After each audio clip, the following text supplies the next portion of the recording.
লেভেলটা এতটাই বেড়ে গেছে, স্বামীরা এখন ব্যবহৃত হচ্ছে না, কিন্তু মানে স্বামীরা এখন ইউজ হচ্ছে না, স্বামীরা ইউজ করছে তার বউকে।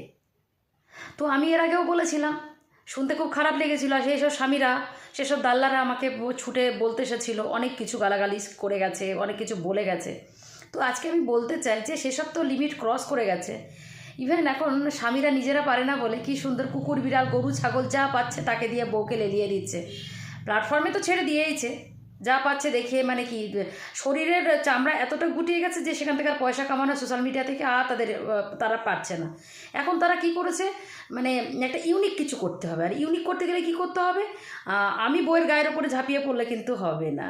তার জন্য কি করবে, তার জন্য হচ্ছে গরু, ছাগল যাকে পাও তাকে টেনে এনে গায়ের ওপর চাপিয়ে দিয়ে একটা ভিডিও করো। দেখুন কিছুদিন আগে দেখালাম, এই যে এখন আবার ছবিটা দিয়েছি, যে এমনভাবে দুটো কুকুরকে সেজে গুজে এসে বসলো ভিডিও করার জন্য। ভিডিও করার পরে মানে সেজে গুজে এসে খাটের ওপর বসলো, আর হাজব্যান্ড কি সুন্দর ভিডিও শ্যুট করছে, আর ওদিকে দুটো কুকুরকে নিয়ে বসে গেল, নিয়ে ভিডিও শ্যুট হচ্ছে। কী হচ্ছে না, দুটো কুকুর মিলে বউটাকে এত আদর করছে, কিস খেতে খেতে খেতে খেতে মুখের ছালটা আমরা তুলে দিয়েছে, ঠোঁটের ছাল উঠে গেছে, এত আদর।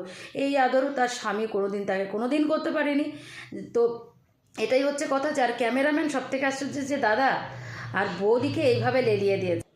তারপরে বৌদি কি সুন্দর ক্যামেরার সামনে এসে করার সব কিছু হয়ে গেল, চাটাচাটি, মাখামাখি, কামড়াকামড়ি, ছাল মাল তোলা তুলে সবই হয়ে গেল। তারপরে বৌদি এসে ক্যামেরার সামনে বলছে দাদাকে, দেখো কি করে আমার ঠোঁটটাকে ছিলে দিয়েছে, কিরম করে আদর করেছে, দেখতে পাচ্ছ, দেখো এরকম করে ঠোঁটটাকে দেখাচ্ছে। বলি বৌদি, সত্যি কথা বলতে কি দাদা বুঝি এরকম আদর কোনোদিনই করেনি। সেটা গেল একটা পর্ব, গেল কুকুর নিয়ে তো হলো। এখন আবার রিসেন্ট আর একটা ছবি দেখতে পাচ্ছেন তো, জুম করে দেখে নিন, তাহলেই দেখতে পাবেন। লাস্টে অবধি ভগবান, হে হনুমানজি, সেই হনুমানজিকে ইউজ করছে, হনুমানজিকে তার গায়ের ওপরে তুলে দিয়ে একেবারে স্বামী করছে ভিডিও, আর হনুমানটাকে একদম বুকের ওপর তুলে দিয়ে একদম আদর খাওয়ার চেষ্টা। ওরে ভগবান, কোথায় আছি? এই জন্যই কিন্তু কলিযুগেই পসিবল এগুলো।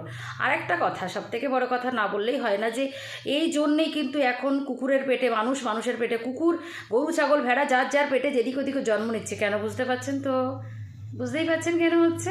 আপনারা ইন্টেলিজেন্ট, আমিও ভীষণ ইন্টেলিজেন্ট, আর বোঝাতে হবে না, বুঝে নিন।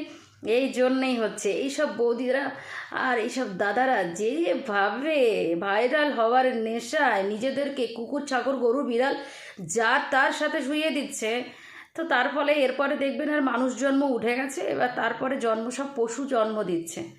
হ্যাঁ, এবার আর মানে যার পাত্রে তার বাচ্চা হবে না। যেরকম ধরুন এই যে বললাম যে কুকুরের পেটে মানুষ, মানুষের পেটে কুকুর, এগুলোই হবে এবার থেকে। ঠিক আছে, কলিযুগে থাকি, ভুললে কিন্তু চলবে না।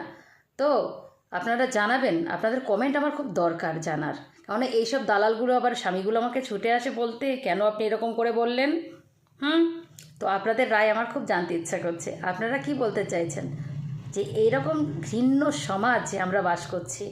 লজ্জা করা উচিত, এইসব স্বামীদের মুখে চুন কালি দিয়ে একদম রাস্তায় ঘোরানো উচিত, এইসব স্বামীদের, এইসব ফ্যামিলির মানুষকে, আমার মনে হয়।